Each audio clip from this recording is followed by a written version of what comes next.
Half-ass off grid, back again, live from the kitchen. So we went out today and picked ourselves a bunch of raw pickles. We're gonna make them into regular pickles. So one of the first things you want to get going when you do your pickling and your canning, make sure you have a good reliable recipe.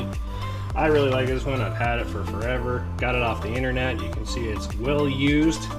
And you got to make a brine that's got apple cider vinegar, white vinegar, and pickling salt in it. Boil it up, and then we'll load these jars with a half teaspoon of peppercorns, mustard seed, and a couple of chili peppers. 2 little garlic cloves, maybe more, we'll see how it goes. And then a big old hunk of dill. So let's get to work on this and get these jars loaded.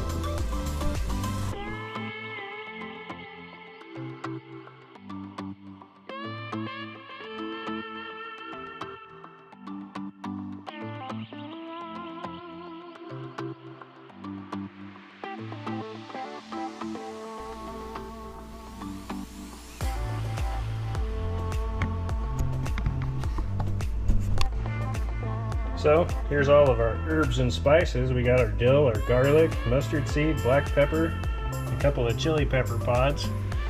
I like mine a little on the spicy side, but man, you gotta have lots of good fresh dill in there, so there's more than a head of dill in each one of those.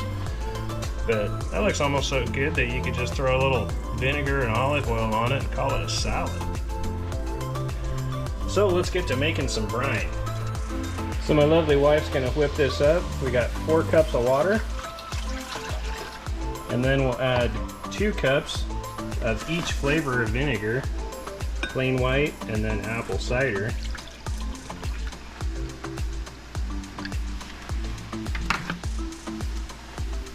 Plain white.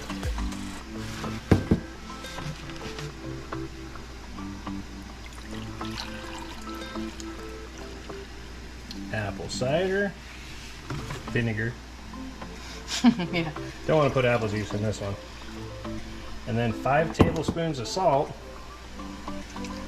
And we will heat this bad boy up until the salt is dissolved. Then we'll put our pickles in their jars with the brine over the top, and we'll can it in the water bath.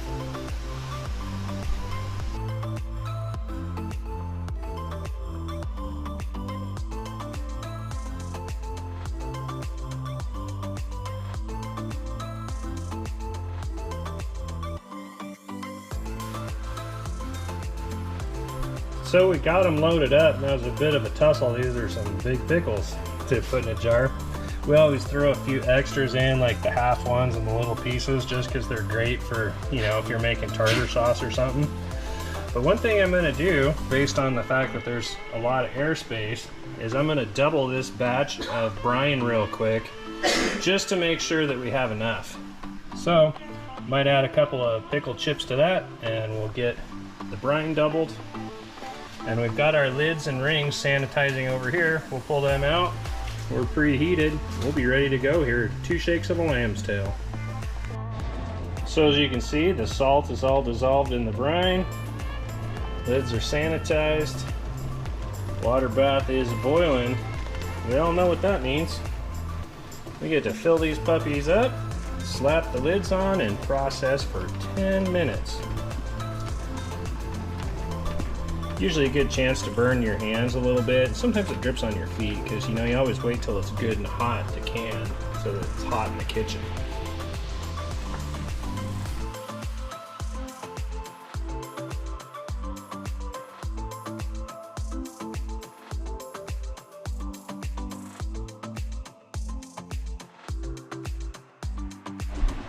So we're loaded up, ready to go. See you in 10 minutes. So here we are, 10 minutes later. Let's get these puppies unloaded and listen for that sweet, sweet sound of sealing.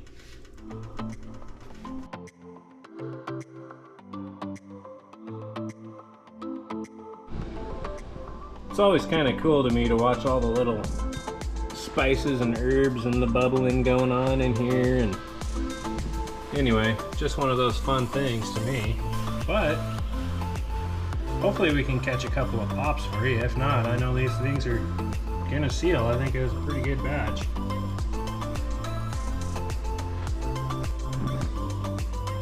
So here's the fruits of our labor. Looks like we've got 3, 6, 9, 12, 15 quarts and 7 pints and 2 little guys. We use these when we make burgers up at the cabin because it's just convenient to use the leftovers on. But I believe, looks like we got one that is not sealed there, but oh, I guess that one's not sealed, but pretty much everybody else is sealed up.